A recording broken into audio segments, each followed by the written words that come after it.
Putin only has two real allies, terror and winter. We must respond to both challenges. That's how Ukrainian President Volodymyr Zelensky characterized the main challenges facing his nation in an address on July 10th. General Zima, or General Winter in English, is considered the primary reason for the failure of invasions of Russia by every army that has attempted it since the 18th century. But given how the war in Ukraine has evolved, this coming winter may see the tables turned. General Winter could work against Russia, not in its favor. The legend of General Winter Russian winters have become the graveyard of empires. Charles the Fiend of Sweden lost over 15,000 troops in the Great Frost of 1709. Napoleon's Grand Army of 400,000 men was reduced to barely 100,000. By the winter of 1812, with thousands dying of starvation and hypothermia in summer uniforms, Hitler's Wehrmacht, without preparation for winter warfare, rose as it advanced toward Moscow in 1941, ultimately losing more than 400,000 men. Russian analysts still invoke General Winter to predict victory in Ukraine. But there are compelling reasons why this winter will be different. Why this winter favors Ukraine, the myth has been debunked. Historian Alan F. Chu's 1981 paper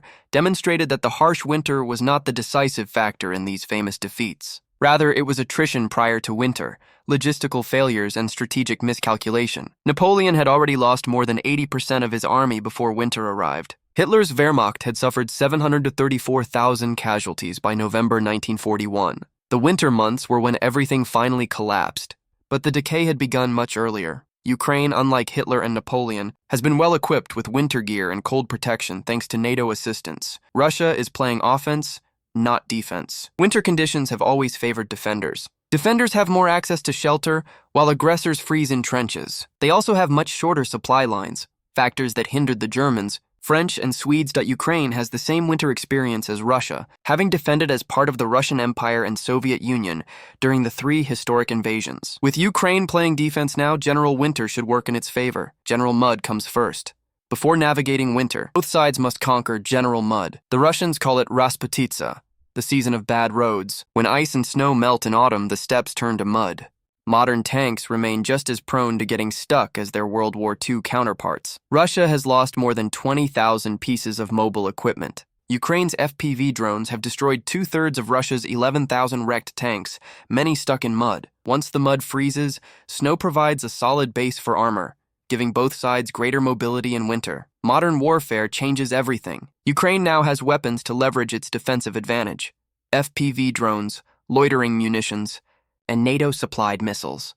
The strategy is to do to the Russians what the Soviets did to the Germans in World War II, but with high-tech equipment.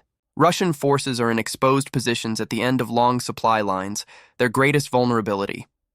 Ukraine can build 10 to 20-mile kill zones around Russian positions, where anything that moves is eliminated in minutes. They have established such zones around Pokrovsk and Kostiantynivka. Simultaneously, Ukraine can bombard key logistical routes, roads, railways, and bridges, isolating Russian forces and leaving them frozen, hungry, and without ammunition.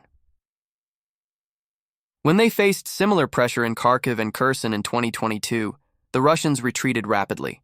Ukraine could accomplish something similar this winter if it survives the mud season without losing key contested cities. It won't be easy, but if Ukraine successfully navigates winter, it will be in a much stronger position in spring. However it unfolds, we'll be keeping you updated.